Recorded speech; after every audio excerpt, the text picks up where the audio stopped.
Good morning, everybody, and welcome to another edition of the North Shore Drive podcast. This is a Tuesday edition. We are always brought to you by FanDuel, of course. Jason Mackey alongside Ray Fittipaldo, and we're back. The bye week is over. Ray is rested and recharged. I'm rested and recharged, too. It's going to be probably one of my last times doing this since the move back to the Pirates. Excited for this. I'll miss this a little bit, Ray. These are fun chats every time. We'll pick it up with Noah, but transition to the new job, and I'm sure that'll be fun for you. The new old job, man. The new old job. I'm excited. I am. All right. On this episode, though, not going to talk about me. We're going to talk about injuries coming out of the bye, who might be coming back, how might that affect things. Ray was down at practice yesterday. I want to look a little bit around the NFL, too. It's an interesting picture, right, in the AFC North, around the AFC period, and give some superlatives from the first quarter of the season. It's a little crazy with where the bye week is, but we'll get into all of that. First, though, a message from Pella Windows and Doors of Pittsburgh. There's no better place to get new windows and doors installed in your home than Pella, who can help you save on energy costs year-round. Schedule a free in-home consultation with your local Pella Windows and Doors to find the right product for your home and budget. Give them a call at 866-593-1560 to discuss your project further. That's 866-593-1560 to get started planning your new windows and doors installation at Pella Windows and Doors of Pittsburgh. All right, Ray, so I want to talk a little bit about practice on Monday, try to suss out what's real, what's going to happen. Bonus Monday. Sounds like Joey Porter Jr. is back. Alex Highsmith is iffy, and Calvin Austin ain't looking real good. But what's reality there? No, let's go Calvin Austin first. He is not going to play. He did not know, in fact, if he was going to avoid a stint on IR. So that's still very much, in the picture. I think we'll find out probably today or tomorrow if they're going to make that move. Because if they're going to make that move, they want to make it before this game, so they can get that 4 games out of the way, if indeed he is going to be out, for that chunk of time. So the good news is Joey Porter came out and said he's playing. And you get the idea from talking to him yesterday, he wanted to play in the Vikings game, but Mike Tomlin held him back. And I get it. That makes total sense. Soft tissue injury, you don't want to bring him back too soon and then have that be a factor at the end of the season. I got a good feeling about Alex Highsmith, too. His plan this week is to do some team on Wednesday and Thursday, and then he hopes on Friday he can be a full participant. And if he is, he'll be able to play on Sunday. So he said that high ankle was lingering a little bit.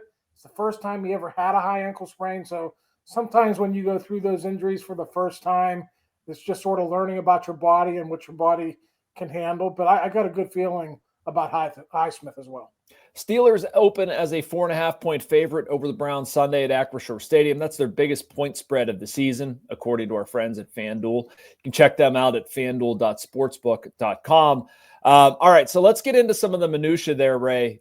You've maintained Calvin Austin III. If he can't go, the Steelers probably aren't going to bring in another wide receiver. Somebody else is going to have to step up. I mean, my own opinion, if you're not going to do that, the group that needs to step up, or what I need to see more of, the tight ends. I don't think they've reached maximum capacity, but how do you see the Steelers accounting for not having Calvin Austin and not having him for the foreseeable future?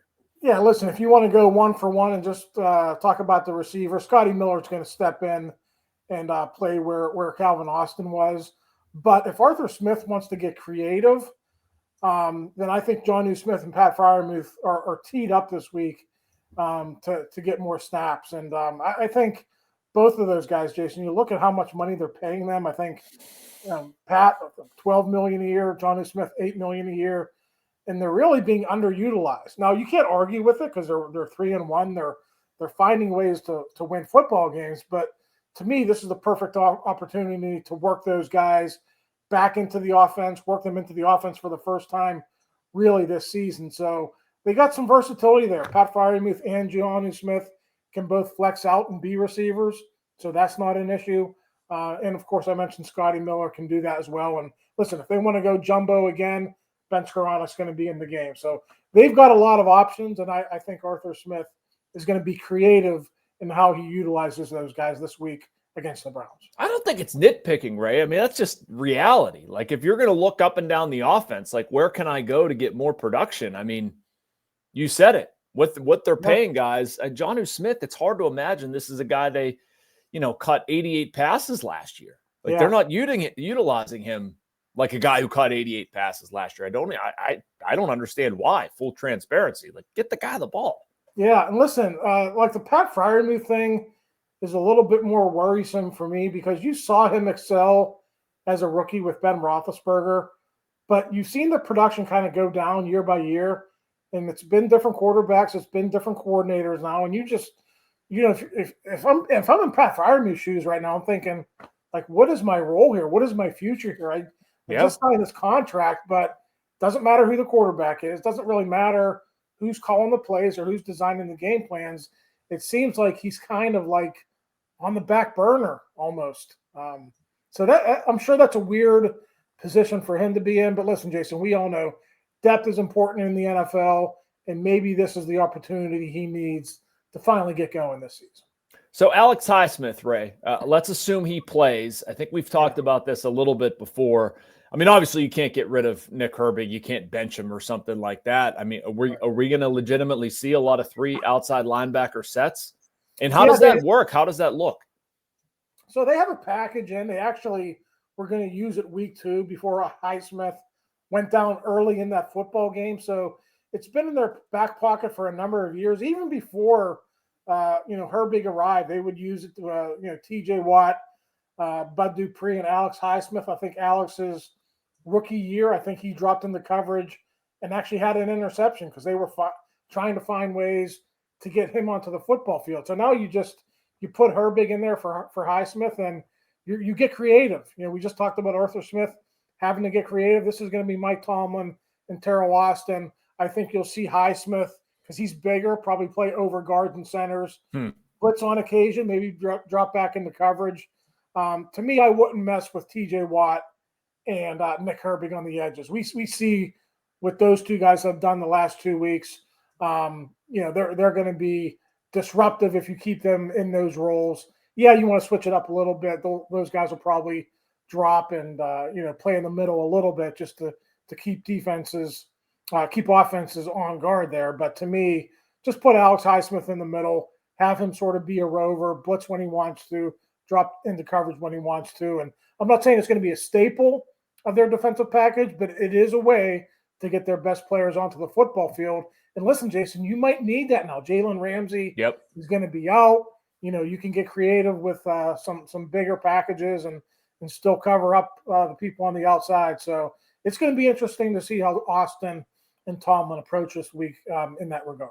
Ray, you went ahead of me one question. That's all right, though. I wanted to talk a little bit about Jalen Ramsay. And by the way, I'm sure people will agree with me hearing this. Like, I want Arthur Smith to be creative. I want Mike Tomlin to be creative. I want Teryl Austin to be creative. Like, yeah, get weird with the tight ends, man. Get weird with the outside linebackers. I'm 100% for that. The only thing I am against, as I said to you prior, like Nick Herbig can't sit. I know that's a fairly obvious take, so I'll be curious to see what they look like. Jalen Ramsay, very likely not going to play this week. A timely return for Joey Porter. Does that change the defense at all? Because they're using Jalen Ramsay in a bunch of different spots, and JPJ is probably just like an outside, lockdown guy. They're not going to use him the same way they would use Ramsay. So what are the ramifications of that? Like, to me, Jason, in a lot of ways, it's more difficult to replace Jalen Ramsay than Joey Porter. They just kind of said, okay, Brandon Echols, you're our top backup corner. You're going to go replace Joey, and we're going to be good. Now with Jalen Ramsay, he plays outside, he plays inside, and he plays safety. So they're going to have to play a number of players to make up for that loss. And to me, that can be okay. The only issue I have with that, or the only concern I have with that, is they haven't been good with communication when players have been in and out of the lineup. So that can work, but they better make sure everyone is on the same page. So Jabril Peppers might have a larger role now. Juan Thornhill in the back end, Chuck Clark in the back end. Thank goodness Deshaun Elliott's back, so he could sort of quarterback the defense back there and get everyone onto the same page. And then Brandon Echols, of course, is still going to have a role now. He'll just be in the slot, and you'll have Porter and Slay on the outside. So for me, like the biggest concern is what's going to happen to safety, who's going to play. Yeah. You got a lot of options there. You got the traditional free safety in Thornhill. You got your traditional strong safety type in Jabril, although he's very flexible. He can play. He can help you in a lot of ways. And then you got Chuck Clark as well. So they bounce back and forth between those guys a lot this season. So I'll be interested to see who they kind of settle on this week, and whether that guy's a full go or whether they divvy up the duties among all three of those guys. This might be a really basic one, Ray, and I'm going to wrap the conversation on this. Is Jaylen Warren just assumed to be playing? Like I know he was a little scratch against the Vikings. Like there's nothing there. Well, I mean, it was bad enough that he had to sit. I don't think it's a huge concern. I think he's going to play. I think it was just sort of strategic with the bye week that the knee is kind of bothering him a little bit. Let's give it a rest. My expectation is for Warren to be out there this week, but obviously something to keep an eye on. If the knee was kind of cranky enough to keep him out of that Vikings game, it's going to be something to keep an eye on this week with the injury report. Sure. And Mike Tomlin talks later today. They'll get into the thick of preparations for the Browns on Wednesday and Thursday, and we'll of course have you covered from that. It was an interesting week around the NFL, specifically the AFC North, which, it doesn't look very good. We're going to talk all about that, give a few first half superlatives and more. First, a short break, and back with more on the North Shore Drive Tuesday edition of the podcast.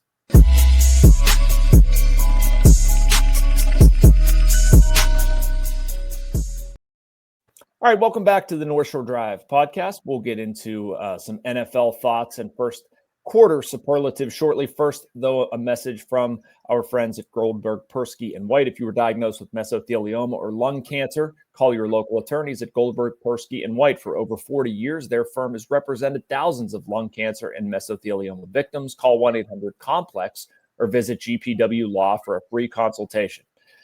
So I don't know. Our colleague Paul Zeiss wrote this, Ray, that I don't know if this could be a better week for the Steelers without even playing a game. Right. Ravens are crushed. The Bills fall to the Patriots. Chiefs lose Monday night to the Jaguars. All kinds of stuff happening. Nobody's undefeated. The Bengals stink. The Browns have a new quarterback. I guess I'll frame it this way, and I'm sure you've been asked in another setting by another person. Like, should they be the favorites to win the AFC North? How far down the reaction road are you at this point? Yeah, I mean, it's funny. Places like FanDuel, the Ravens are still a slight favorite. No. We love you, FanDuel, but how? Well, maybe FanDuel looks at the schedule as well. The Ravens have played all of their tough opponents early, and the Steelers get all those teams late. But listen, when you get blown out at home to the tune of 44-10, and you look like you're disinterested the way they were disinterested, I don't know what Vegas is looking at there. So I've been consistent. I'm saying don't count out the Ravens. We might be starting to get to the point now where we have to start thinking about, okay, can the Ravens really recover from this? I know. And if they don't, I'm sorry, the Browns and the Bengals aren't going to be factors either. So you're looking at the Pittsburgh Steelers, who are going to have a great shot to steer this thing home. And to me, Jason, just don't screw it up the next 2 weeks. You've got the Browns at home. Everyone's going to cite the stats about going on the road against the divisional opponent on Thursday night. I get it, but the Bengals are not a good football team either. So to me, the Steelers are going to be in the driver's seat if they get to 5-1. Got a great chance to do it, and I'll just go out there and, like I said, don't screw it up. I've been with you on the Ravens, Ray. I've had the same thought, and that one really swayed me. The Texans are not a good offensive football team, or at least not that good. They got a pretty good that game. Yeah. Right. 44 points in this Ravens defense. I read this week, 177 points allowed in 5 games, the most in a 5-game stretch in franchise history. And no Lamar, they're banged up. It's just, I don't like the look of it. And something I wrestle with too, I don't know about you, I'm looking at the rest of the AFC, and it's sort of that tipping point. We think Baltimore's going to come back, but the opposite end of that, are the Colts real? Are the Jaguars real? Are the Patriots real? I have a feeling these teams might be better than I and a lot of people gave them credit for. Yeah, it's funny. It might be one of those weird seasons because, listen, even if the Ravens and the Chiefs come back from their bad starts and they get to the playoffs, they're probably not going to be a 1 seed, right? So it's just like Right. one of those weird years where the Colts or the Jaguars get a 1 seed, or maybe the Bills hang on and they're a 1 seed, and then they'll have a chance to. Everyone's going to have a chance to go through Buffalo again. That's not going to be easy, but yeah, I'm surprised with the Colts. The Jaguars were really resilient last night, Jason. Like there were times where Trevor Lawrence didn't play well in that football game. I'm thinking about the interception, deep in his own territory after the pick six. But then he comes back and he has that game-winning drive, and he makes plays on that drive. So, it's funny. Like sometimes there's a change in coaches like there is in Jacksonville, and that's all a guy like Trevor Lawrence needs. Or like in Indianapolis, Shane Steichen was in Philadelphia. He has a good background with offensive football. He just didn't have a quarterback. And now you give him Daniel Jones, and all of a sudden, that looks right. So this happens every year in the NFL. Teams come out of nowhere to be contenders. I know it's only the quarter pole of the season, but it might be one of those weird years in the AFC where you have a bunch of teams who are higher seeds that you didn't expect to be there at the beginning of the season. Yep, the AFC runs through Lucas Oil Stadium and Daniel Jones, just like we all predicted. Good. Golly. All right. So let's finish up with a few superlatives here, Ray. I'm excited to do this. This is a fun one. I know it's almost, you have to laugh at it because it's 4 games. But if I would throw out an MVP so far for the Steelers, and we won't go too long on this, but who are you looking at? Yeah, to me, just because the defense took a while to get going, I'm going to go with Aaron Rodgers. I know the numbers are not there, Jason, but he's played winning football, and they would not have beaten the Jets if he didn't have that the day he had there. Say what you want about that Patriots game. That game-winning drive, he did everything right, got them in position, hits Calvin Austin there, and I thought the Vikings game was how the Steelers want to play football. That's the blueprint going forward. We'll see if they can continue that. But he was great. Get DK Metcalf the ball early, get out to a big lead, and play smash mouth football. And that's what they did. So he hasn't been great numbers wise, but he's been winning, and that to me that's all that counts right now. Everything about the Aaron Rodgers experience, man. I like it. I like how he conducts himself. I like watching him work, interact with teammates. It's such a different, mature approach at quarterback than they've had the past handful of years. Offensive player of the year. I'm going to go DK Metcalf for this one. What about you? Yeah, there's not a lot of options. Like if Jaylen Warren was healthy, if Jaylen was healthy and he had the game that Gainwell had against the Vikings, then certainly could have thrown him into the conversation. But like this is almost like projecting forward. If DK Metcalf can be that player, this offense is going to be just fine. I know there's been issues with getting the ball to other people. There's been issues with consistency in the running game.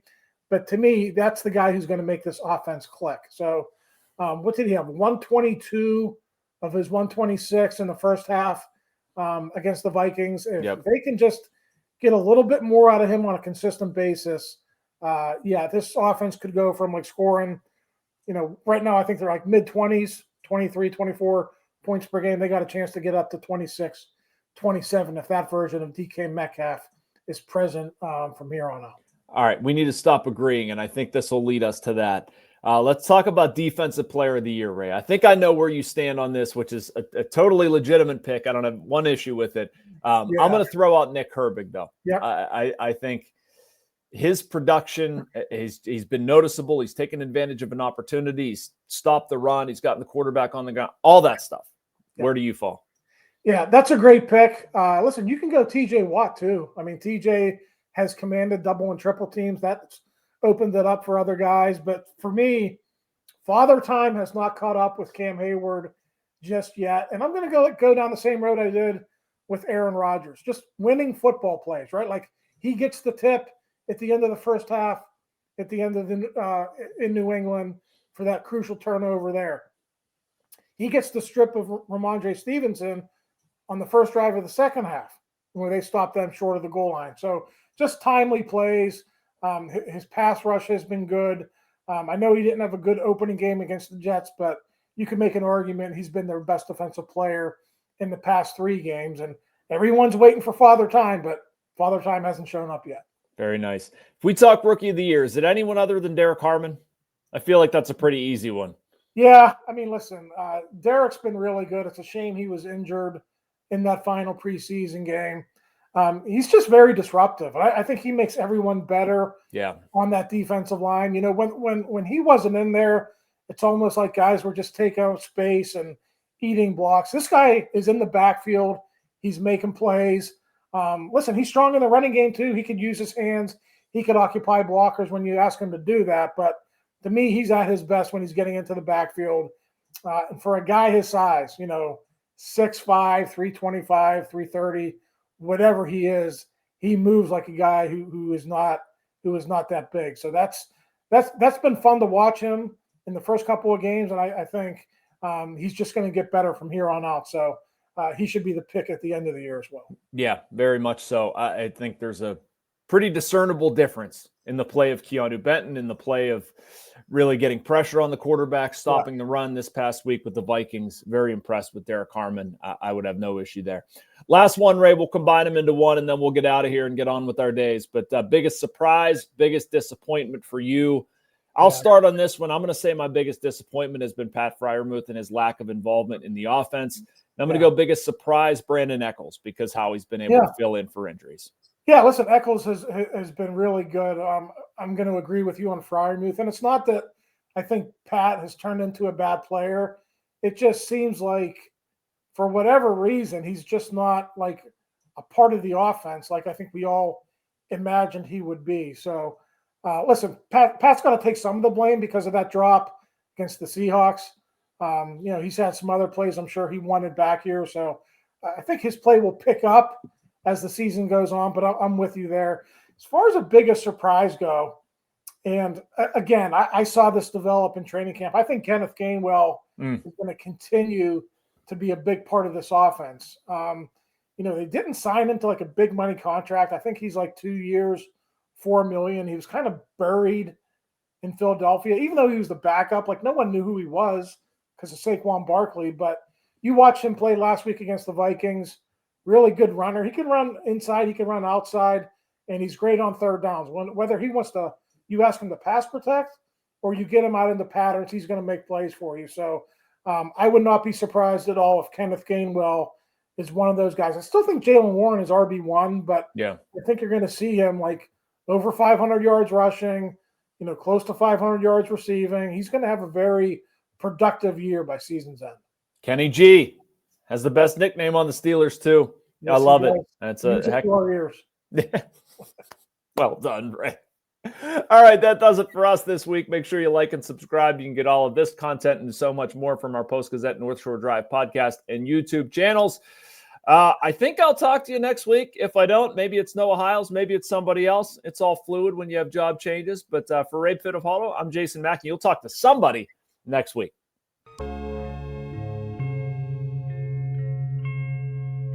Thank you for checking out this content from Post-Gazette Sports. If you watch this video on YouTube, please like the video and subscribe to our channel. For all of the sports coverage the Post-Gazette has to offer, visit post-gazette.com.